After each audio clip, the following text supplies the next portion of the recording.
Patay po nang natagpuan ng 9 gulang na babaeng ilang araw na raw hinahanap ng kanyang pamilya sa Malaybalay City sa Bukidnon. Nakasilid sa sakot na agnas ng biktima ng matagpuan sa bangin. Base po sa investigasyon, bago nawala ang biktima, may mga nakakita daw na tila may nakabuntot sa bata. Natukoy daw ng mga pulis ang suspect sa krimen at kasalukuyan ng tinutugis sa ngayon. Nakatakdang isailalim sa otopsiya ang bangkay ng biktima para malaman ang dahilan ng pagkamatay ng bata. Pinatatawag po naman ng LTO ang vlogger na gumawa po ng content kung saan nagkunwari siyang nag-full tank at nagpahabol sa gasoline boy sa Alakapan, Cagayan. Nag-viral po ang nasabing video kung saan hinahabol ng matandang gasoline boy ang SUV. Napag-alamang si Harry Florida na dati pong mayor ng Alakapan ang nasa likod ng video. Ang gasoline boy po naman sa video ay si Tyson na isa rin pong vlogger.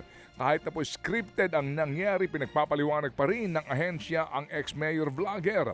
Sinuspindi rin po ng 70 araw ang lisensya ng SUV driver at isinilalim po sa alarm status ang sasakyan. Wala pang pahayag sina Tyson at Florida, pati po yung SUV driver bagamat binuranaho ng dating mayor ang naturang viral video. Dapat make up your mind. Anong gusto nyo? Maging vlogger o maging mayor?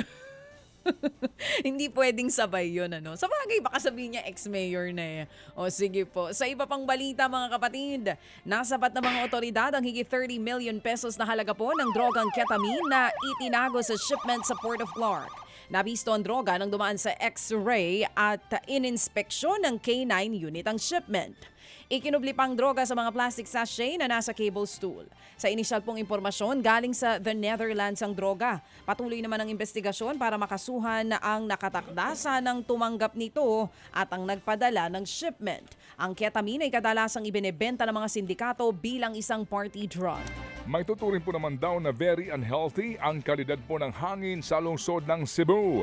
Ayon po yan sa Environmental Management Bureau ng Central Visayas. Nagugat nga daw yan sa localized emission o mga usok na ibinubuga ng mga sasakyan at pabrika sa lungsod. Nakakaapekto rin daw diyan ang mainit na panahon. Nagbabala po mga eksperto sa panganib ng maruming hangin, lalo na sa mga may respiratory condition gaya po ng hika. Payo naman ng mga eksperto, manatili muna sa loob ng bahay hanggat maaari at kung lalabas ay magsuot ng N95 o K95 na face mask. Nag-emergency landing naman ang isang eroplano ng Philippine Airlines sa Iloilo International Airport. Galing po sa Dumaguete ang eroplano at bumabiyahe pa Maynila. Sa pahayag po ng paliparan,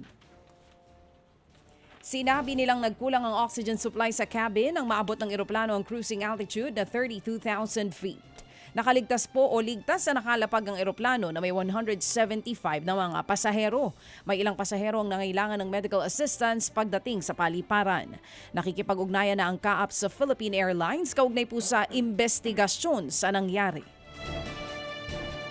Mga kapatid, para sa iba pang mga balita at impormasyon, sundan niyo po kami sa X, Instagram, Facebook at syempre sa TikTok, True Network PH. Mag-subscribe din po kayo sa aming YouTube channel, True Network. May website din po tayo, truenetwork.ph at pwede nyo rin po kaming mapanood sa Channel 19 ng aming True FM TV. Lagi pa rin makinig sa radyo dito po sa 105.9 True FM dahil dito, laging true sa'yo, kapatid. Dito tayo sa totoo, tunay at tapat.